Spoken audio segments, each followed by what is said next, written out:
افواج کی کوشش ہوتی ہے. افواج جس کا نعرہ ایمان تقوی جہاد فی سبیل اللہ ہے.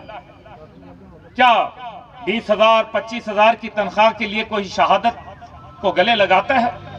کبھی بھی نہیں.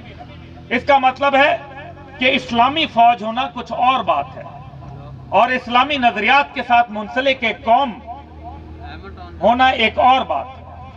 ہم حضور پاک صلی اللہ علیہ وسلم کے امتی ہیں اور امت جو ہے وہ ایک ہی بات پہ چلتی ہے اور وہ نعرہ تکبیر کے اوپر چلتی ہے. وہ کبھی بھی جہاد سے منہ نہیں موڑتی. انشاءاللہ تعالی اگر وہ وقت آئے کہ ریاست کمزوری نہ دکھائے. آج ریاست کو مختلف قسم کے پیچیدہ مسائل درپیش ہیں. ہمیں بظاہراً وہ نظر آتا ہے کہ شاید ریاست جو ہے وہ چون چراں سے کام لے رہی ہے، لیکن ریاستی مسائل ہوتے ہیں، ایڈمنسٹریٹو پرابلمز ہوتی ہیں. لیکن ہم یہ بتانا چاہتے ہیں کہ آج جوانان پاکستان متحرک بھی ہیں اور مزاحمت کے لیے تیار بھی ہیں.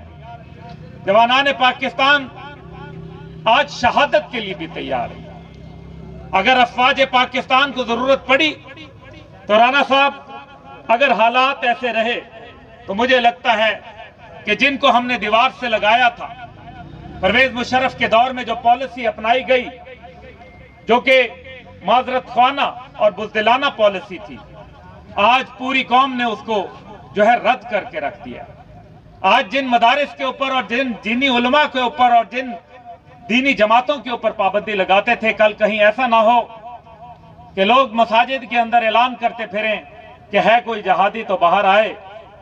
کیونکہ حقیقت یہ ہے کہ ہندوستان کی فوج بڑی ہے لیکن جذبوں میں پاکستان کم نہیں.